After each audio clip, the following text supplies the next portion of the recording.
Hello everyone. सो आज के video में आप लोग देखने वाले हैं आरआरबी ग्रुप डी एग्जाम 28 नवंबर 2025 को पूछे गए थर्ड शिफ्ट के सारे जीके जीएस किस किस तरह के क्वेश्चन पूछे जा रहे हैं, आगे किससे रिलेटेड क्वेश्चन पूछे जा सकते हैं, इन सारी चीज़ों को जानने के लिए वीडियो को एंड तक देखें। एग्जाम में पूछे जा रहे सारे क्वेश्चंस को एक एक करके ध्यान से देखिए, इनसे रिलेटेड सारी जितनी भी चीज़ें हैं पढ़ डालिए। अभी 2 दिन एग्जाम हो चुके हैं, 27 नवंबर को 3 शिफ्ट और 28 नवंबर को भी 3 शिफ्ट। तो इन 6 शिफ्ट को देखने से भी आपको समझ आ गया होगा कि क्वेश्चन साइंस में कहाँ कहाँ से पूछे जा रहे हैं। 2025 का करंट अफेयर पूछा जा रहा है, मटर के पौधे से रिलेटेड क्वेश्चन पूछा जा रहा है, 2-3 बार पूछा जा चुका है, लेंथ से रिलेटेड क्वेश्चन पूछा जा रहा है, सूत्र पूछा जा रहा है, न्यूटन के गति के 3 नियम पूछे जा रहे हैं, उदाहरण पूछे जा रहे हैं। तो इन सारे चीजों को आप लोग अभी से ही पढ़ लीजिए। सो फर्स्ट क्वेश्चन पूछा गया, छत्रपति संभाजी महाराज के जीवन पर आधारित फिल्म छावा के निर्देशक कौन है?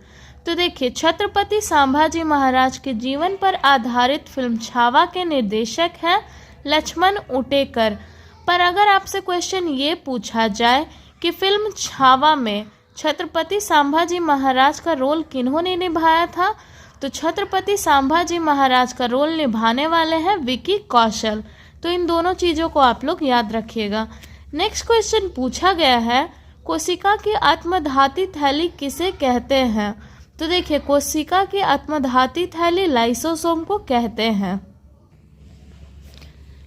नेक्स्ट क्वेश्चन पूछा गया है, 2025 में दोहा डायमंड लीग में 90.23 मीटर भाला किसने फेंका? तो देखिए, 2025 में दोहा डायमंड लीग में 90.23 मीटर भाला फेंकने वाले हैं नीरज चोपड़ा, और नीरज चोपड़ा को ही गोल्डन बॉय के नाम से जाना जाता है। नेक्स्ट क्वेश्चन पूछा गया है, 32वें विश्व शिक्षा शिखर सम्मेलन की अध्यक्षता किसने की? तो 32वें विश्व शिक्षा शिखर सम्मेलन की अध्यक्षता करने वाला देश है संयुक्त अरब अमीरात, यानी कि UAE। नेक्स्ट क्वेश्चन पूछा गया, तमिलनाडु के किन 2 पक्षी अभयारण्य को रामसर स्थल में जोड़ा गया है? तो देखिए, अभी वर्तमान 2025 में तमिलनाडु में 2 पक्षी अभयारण्य को रामसर स्थल में जोड़ा गया है, और ये है सक्कारा कोटई पक्षी अभयारण्य और थेरथांगल पक्षी अभयारण्य। तो इन दोनों को भी आप लोग याद रखिएगा। बहुत से ऐसे क्वेश्चन हैं जो रिपीट किए जा रहे हैं, जिनमें ये क्वेश्चन है, इसको पहले भी 1-2 बार रिपीट किया गया है। सारे क्वेश्चन को आप लोग ध्यान से देखिएगा और अपने माइंड में रखिएगा, यानी कि इसको याद करते जाइए, क्योंकि बहुत से ऐसे क्वेश्चन हैं जो रिपीट हो रहे हैं। अब इसी क्वेश्चन को देख लीजिए, इसको पहले भी 2 बार पूछा गया है और अभी फिर इसे तीसरी बार पूछा गया है। क्वेश्चन है, 2025 ऑस्ट्रेलियन ओपन में महिला एकल का खिताब किसने जीता? तो देखिए, 2025 ऑस्ट्रेलियन ओपन में महिला एकल का खिताब जीतने वाली है मेडिसिन कीज, जो कि संयुक्त राज्य अमेरिका की रहने वाली है। इससे पहले इससे रिलेटेड क्वेश्चन में ये पूछा गया था कि 2025 ऑस्ट्रेलियन ओपन में महिला में उप विजेता कौन है? तो उप विजेता है एरिना साबालेंका, जो कि बेलारूस की रहने वाली है। तो जीतने वाली है मेडिसिन कीज और हारने वाली है एरिना साबालेंका। तो पहले ये पूछा गया था और अभी जीतने वाली है मेडिसिन कीज, अभी इसे पूछा गया है। में भी महिला का पूछा गया तो पुरुष का भी पूछा जाए, तो 2025 ऑस्ट्रेलियन ओपन में पुरुष एकल का खिताब जीतने वाले हैं जैनिक सिनर, जो कि इटली के रहने वाले हैं। अगर आपसे उप विजेता पूछा जाए तो उप विजेता है अलेक्जेंडर ज़ेबेरेव, जो कि जर्मनी के रहने वाले हैं। तो इन चारों के नाम आप लोग याद रखिएगा। नेक्स्ट क्वेश्चन पूछा गया, मई 2025 में नीति आयोग की 10वीं गवर्निंग काउंसिल मीटिंग की अध्यक्षता किसने की थी?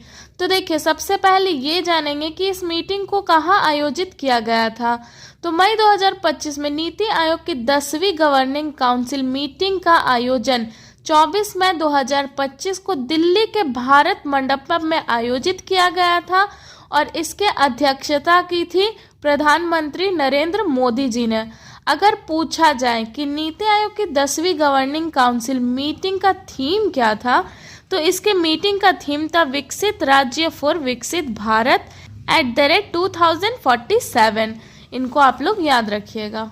नेक्स्ट क्वेश्चन पूछा गया, IPL 2025 में रॉयल चैलेंजर्स बेंगलुरु आरसीबी की जीत का जश्न मनाने के दौरान बेंगलुरु के किस स्टेडियम के पास मची भगदड़ में 11 लोगों की मौत हो गई और 56 अन्य घायल हो गए थे? तो देखिए, आईपीएल 2025 में रॉयल चैलेंजर्स बेंगलुरु की जीत का जश्न मनाने के लिए 4 जून 2025 को विजेता परेड निकाला गया था और इसी में भगदड़ मच गया था, जिसमें 11 लोग का मौत हो गया और 56 अन्य लोग घायल हो गए थे। तो यहाँ पे क्वेश्चन में ये पूछा गया है कि जश्न मनाने के दौरान बेंगलुरु के किस स्टेडियम के पास ये भगदड़ मचा था या जो भी कांड हुआ, तो ये आपका एम चिन्नास्वामी स्टेडियम बेंगलुरु में हुआ था। नेक्स्ट क्वेश्चन पूछा गया है, मई 2025 में निम्न में से किस शहर को भारत सरकार ने ग्रीन हाइड्रोजन हब घोषित किया है? तो देखिए, मई 2025 में नवीन और नवीकरणीय ऊर्जा मंत्रालय के सचिव ने घोषणा की है कि गुजरात का कांडला, ओडिशा का पारादीप और तमिलनाडु का तूतीकोरिन बंदरगाहों को ग्रीन हाइड्रोजन हब के रूप में पहचाना गया है। तो अब गुजरात का कांडला, ओडिशा का पारादीप या फिर तमिलनाडु का तूतीकोरिन, ये तीनों में से ऑप्शन में जो होगा वो करेक्ट आंसर होगा। नेक्स्ट क्वेश्चन पूछा गया, भारत के किस राज्य के हर जिले में एक महिला पुलिस थाना या एक समर्पित मिशन शक्ति केंद्र होगा? तो देखिए, भारत के उत्तर प्रदेश राज्य के हर जिले में एक महिला पुलिस थाना या फिर एक समर्पित मिशन शक्ति केंद्र होगा और इसका उद्देश्य है महिलाओं की सुरक्षा और सशक्तिकरण को मजबूत करना। नेक्स्ट क्वेश्चन पूछा गया, अप्रैल 2025 में भारत का पहला प्रमाणित ग्रीन म्युनिसिपल बॉन्ड किस भारतीय शहर द्वारा जारी किया गया था? तो अप्रैल 2025 में भारत का जो पहला प्रमाणित ग्रीन म्युनिसिपल बॉन्ड है, ये गाजियाबाद नगर निगम के द्वारा जारी किया गया था।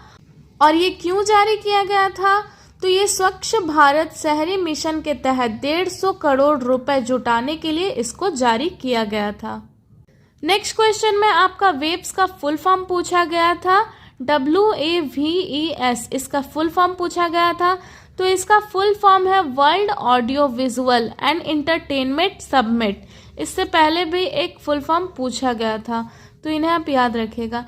नेक्स्ट क्वेश्चन पूछा गया है, 2025 में उसैन बोल्ट के बाद किस खिलाड़ी को Lawrence world sportsman of the year का पुरस्कार मिला है?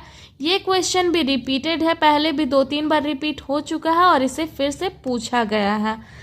इससे पहले ये पूछा गया था कि लॉरेंस वर्ल्ड स्पोर्ट्स में कौन सा क्लब जीता है? तो इसमें जीतने वाला क्लब है आपका रियल मैड्रिड क्लब। और अब इसमें पूछा गया है Lawrence world sportsman of the year का पुरस्कार किसे मिला है?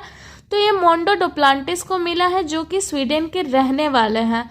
अगर क्वेश्चन ये पूछा जाए कि 2025 में Lawrence world sports women of the year का पुरस्कार किसे मिला है, तो ये मिला है सिमोन बाइल्स को, जो कि यूएसए की रहने वाली है। नेक्स्ट क्वेश्चन में पूछा गया, भारत का पहला स्वदेशी माइक्रो मिसाइल सिस्टम जो स्वार्म ड्रोनों का मुकाबला करने के लिए डिजाइन किया गया है, उसका नाम क्या है? तो भारत का पहला स्वदेशी माइक्रो मिसाइल सिस्टम जो स्वार्म ड्रोनों का मुकाबला करने के लिए डिजाइन किया गया है, उसका नाम है भार्गवस्त्र और ये एक साथ 64 स्वार्म ड्रोनों को दाग सकता है। नेक्स्ट क्वेश्चन पूछा गया है, अप्रैल 2025 में भारतीय रिजर्व बैंक की रेपो दर क्या थी? तो देखिए, अप्रैल 2025 में तो भारतीय रिजर्व बैंक का रेपो दर 6% था, लेकिन अप्रैल के बाद जब 6 जून 2025 आया तो इसमें भारतीय रिजर्व बैंक का रेपो दर 5.50% हो गया। ठीक है, पर अगर क्वेश्चन ये पूछा जाए कि रिवर्स रेपो दर क्या है, तो अभी वर्तमान में भारतीय रिजर्व बैंक का रिवर्स रेपो दर है 3.35%। तो इसे आप लोग याद रखना। नेक्स्ट क्वेश्चन पूछा गया, भारत सरकार ने 2025 में भूकंपीय वेधशालाओं की संख्या बढ़ाकर कितनी कर दी है? तो देखिए, 2014 में तो इसमें सिर्फ 84 वेधशाला था, लेकिन अभी 2025 तक में भारत सरकार ने इस वेधशालाओं की संख्या को बढ़ाकर 168 कर दिए हैं। नेक्स्ट क्वेश्चन में पूछा गया, कर्नाटक बाल विवाह निषेध विधेयक 2025 के तहत बाल विवाह से पहले क्या एक दंडनीय अपराध था? तो देखिए, बाल विवाह निषेध अधिनियम 2006 में संशोधन करता है, जिसमें धारा 9A जोड़कर बाल सगाई के प्रयास और तैयारी को दंडनीय अपराध बनाया गया है, और ये है आपका कर्नाटक का। तो यहाँ पे आपका बाल सगाई भी हो सकता है और नाबालिग भी हो सकता है, तो इनमें से जो भी आंसर में होगा वो करेक्ट होगा।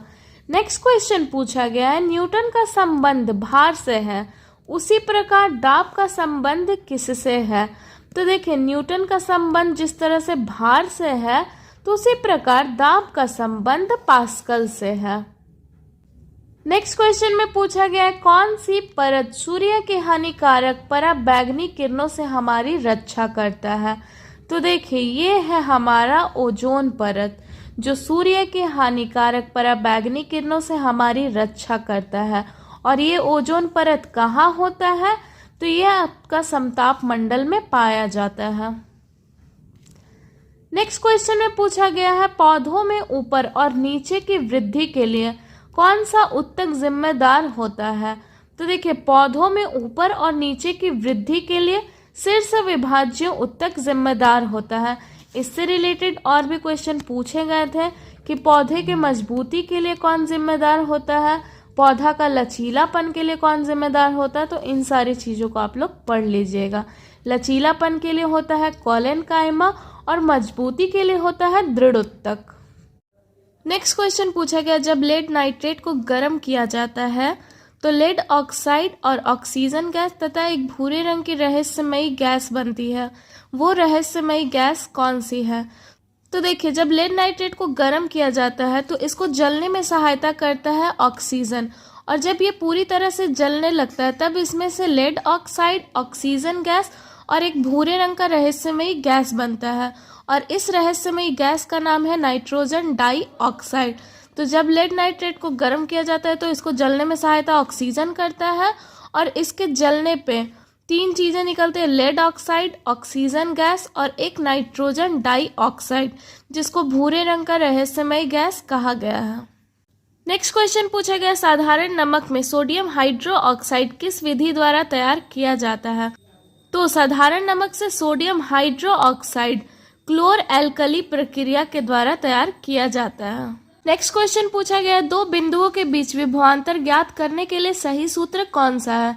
तो देखिए, 2 बिंदुओं के बीच विभवांतर ज्ञात करने का सही सूत्र है, ये है पोटेंशियल डिफरेंट, यानी कि विभवांतर जिसको V से इंडिकेट किया गया है, V is equal to W/Q, जहाँ पे वर्क डन को W से इंडिकेट किया गया है और चार्ज को Q से इंडिकेट किया गया है।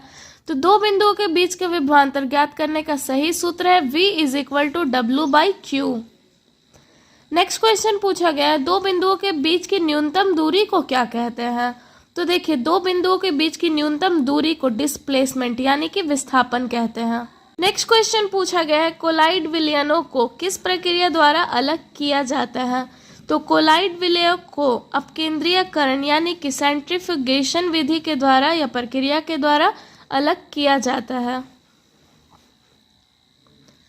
नेक्स्ट क्वेश्चन पूछा गया, स्टेथोस्कोप में रोगी के हृदय की ध्वनि डॉक्टर के कानों तक किस प्रक्रिया के द्वारा पहुंचती है? तो देखिए, स्टेथोस्कोप में रोगी के हृदय की ध्वनि डॉक्टर के कानों तक रिफ्लेक्शन ऑफ साउंड यानी कि परावर्तन प्रक्रिया के द्वारा पहुंचती है। नेक्स्ट क्वेश्चन पूछा गया, लोहे को जंग लगने से बचाने के लिए क्या किया जाता है? तो देखिए, लोहे को जंग लगने से बचाने के लिए गैल्वेनाइजेशन या पेंट करना या फिर ग्रीस लगाना। तो वहाँ पे ऑप्शन दिया हुआ था पेंट करना, तो ये आपका करेक्ट आंसर होगा। नेक्स्ट क्वेश्चन पूछा गया, निम्नलिखित में से कौन सी गर्भ निरोधक विधि नहीं है?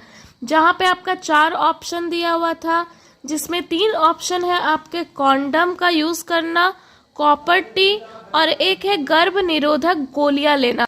तो ये तीनों ऑप्शन ही गर्भ निरोधक विधि में आते हैं, और एक जो आपका चौथा दिया हुआ था वो इन तीनों से अलग था, जो कि गर्भ निरोधक विधि में नहीं आता है तो वो करेक्ट आंसर होगा। बाकी ये 3 गर्भ निरोधक विधि है। और ये सारे क्वेश्चन पूछे गए थे 3rd शिफ्ट में। सारे क्वेश्चन को आप लोग अच्छे से याद रखिएगा, इनसे रिलेटेड भी चीज़ें पढ़ते जाइएगा, क्योंकि इन्हीं सब में से क्वेश्चन घुमा घुमा के फिर से रिपीट किया जाएगा।